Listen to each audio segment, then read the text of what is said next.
Good day, guys, and welcome to your most preferred YouTube channel, the platform where we share information about what's going on in the Nigerian political system and the entertainment industry. I am Grace. How you guys doing today? Hope you guys are doing fine. As for us over here, we are absolutely fine. Okay, moving on to our first update. The Center for Anti-Corruption and Open Leadership, CACOL, has actually warned President Bola Ahmed Tinubu government not to sell Nigeria's future through debts. Okay, so Nigeria's Minister of Finance and Coordinating Minister of the Economy, Wale Edun, earlier stated that the Federal Executive Council had approved an application to secure a budget support loan worth $1.5 billion and an additional $80 million from the World Bank and the African Development Bank, respectively. So the minister also said that the funds would be utilized for various projects in crucial sectors of the nation's economy, adding that Nigeria qualified for the relatively cheap loans given its macroeconomic moves in the past couple of months since President Bola Tinubu assumed office. Edun, while speaking with State House correspondents, noted that the government would receive $1.5 billion as a whole before the end of the year, provided it fulfilled its end of the deal. According to the minister, the funding will be provided through the International Development Association, known for its virtually interest-free loans. On the $80 million financing from the African Development Bank, the minister said the financing was designated for the Ekiti Knowledge Zone project in Ekiti State. He said Ekiti Knowledge Zone project aims to empower young individuals by facilitating the engagement in the knowledge economy and the technology sector. Edun also said that the project would enable training, employment opportunities, and participation in the ever-growing technological landscape in Nigeria.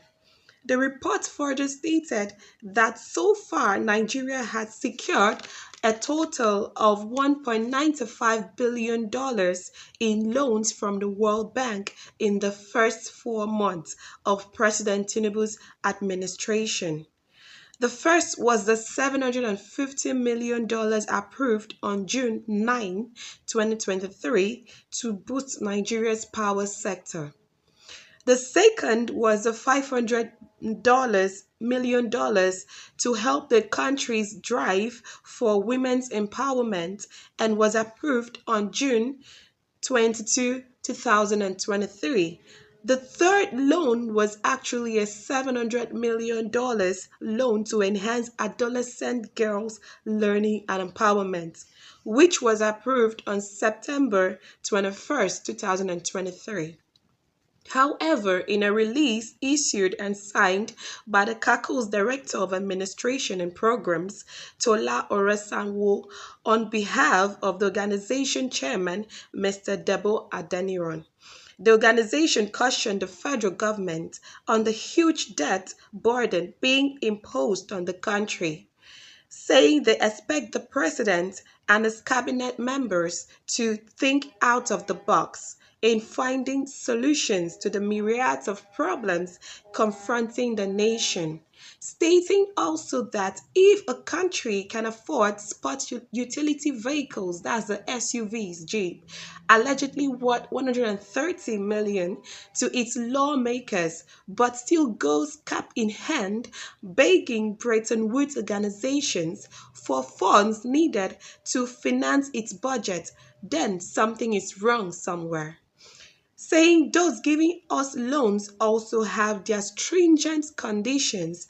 attached to it, which must be made by the government, and most often some of these conditions are not made public, hence imposing the burden on even unborn generations in Nigeria.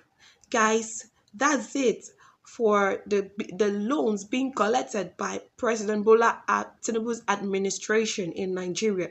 Now the question goes this way: where are these loans going to? Why haven't um, results been made concerning these loans that have been collected by World Bank and the other development bank?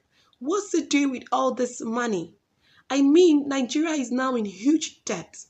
And like I said earlier, that stringent conditions will be met, and these conditions, some of them are not made public. So this can affect our unborn generations. It's just obvious that Nigeria has been sold, because I do not know how we are going to repay all these loans, that these debts that Nigeria has taken on the 4 months of Bola Tinubu's administration. First was for power sector, the second was for women empowerment, and the third was for the girl child adolescent empowerment and training. Has all of this been done? And he's still to approve, he's still asking for another loan from the World Bank very soon. Well, guys, I don't know what to say about Nigeria. Nigeria is totally going down the drain. But let's just hope that Tinubu, who has been disqualified already from the evidences being brought to us concerning his certificate forgery and his identity theft and every other criminal records, which will be released very soon by the FBI, will give him no option than to leave the presidential seat so that Nigeria won't crumble and a country won't be sold out of debt. Okay, moving on to our second update. Now, the Manga Ezewo, who is Enwezo, who is also a consultant and geoscientist, has actually stated in an interview that successive governments have not released the importance of the oil industry, saying that the petroleum industry is being run by inexperienced people. Now, he has also stated that in Nigeria, the justice is headed by a lawyer and the health ministry is headed by a doctor. And the core professional in the oil industry has never headed the oil industry. Guys, this is bad. The oil industry has not been headed by a professional in the sector. Now, let's listen to what he has to say in this video. We'll be right back. Stay tuned. You're absolutely very correct.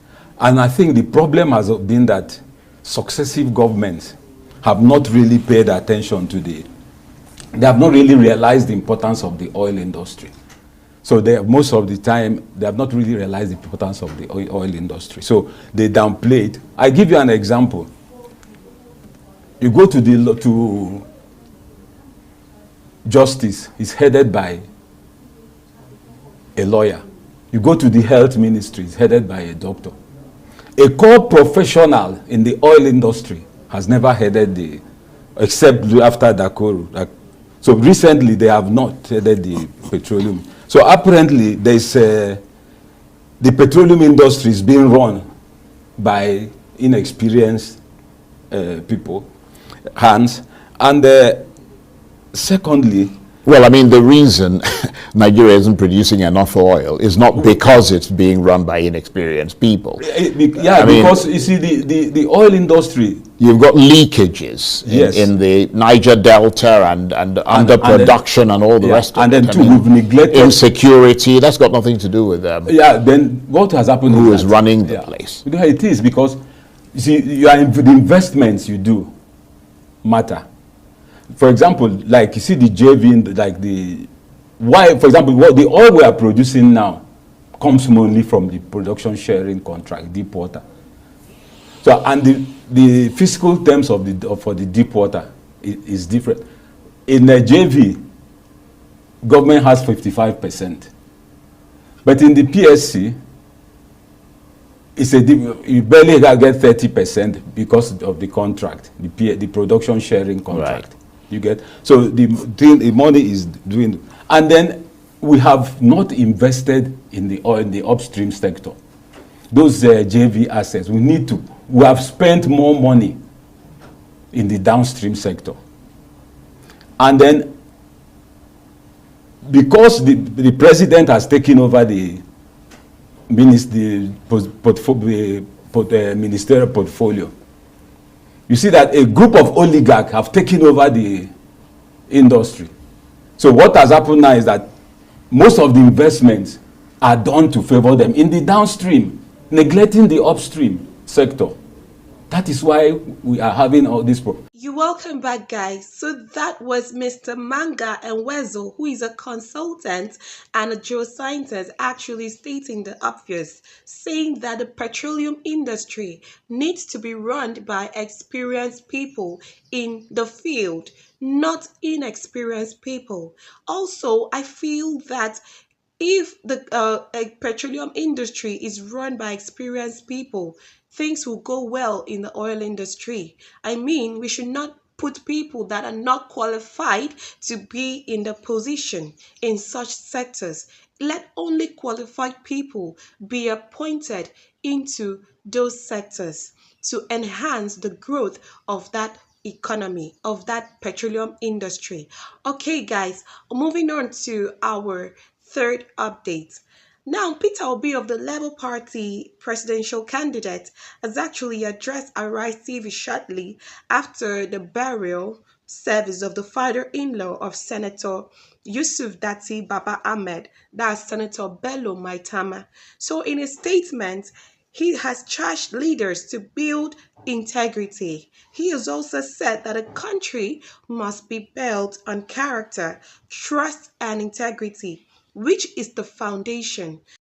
First and foremost, I was here to condole the family of late Bello Yusuf Maitama, who was the very respected son of Kanu and Nigeria, who served this country as a Minister of Internal Affairs. That is my main purpose of being here, and continue to pray that may Almighty Allah forgive his sins and grant him eternal rest. For me, what is important is that leaders must earn public trust. And if you choose to serve the public, you always avail yourself to explain to the public when there's issue of dispute. And you must do so personally. You can't outsource it because it's about you. And it's you that people voted for. The country must be built on character, integrity, trust. That is the foundation. And obeying the rule of law. We have a law. So if the law requires you to do this, and there's a dispute, you come and clarify it personally. You're welcome back, guys. So that was Peter Obi, the Labour Party presidential candidate, actually always giving us the truth concerning the country, that we need leaders who can actually build themselves on good character, trust, and integrity to be able to move the country forward. Without this, the country would be in jeopardy. Without this, the country will definitely be stagnated. So we need the country to be built on character, trust, and integrity, and also fundamentally obeying the rule of law. Because our inability to obey the rule of law will lead to all of this that is going on right now in the country. They are not making the law functional anymore in the country. So the rule of law needs to be functional. Okay, guys, that's my time for today. Thank you so much for watching. And if you're just watching this video for the first time, please do well to subscribe and click on the notification bell in case we have new videos. You'll be notified. And to our returning subscribers, you are always welcome. Please do well to stay with us. And also like, share, and comment down below what you think about this video. Thank you so much, guys, and God bless you. Bye.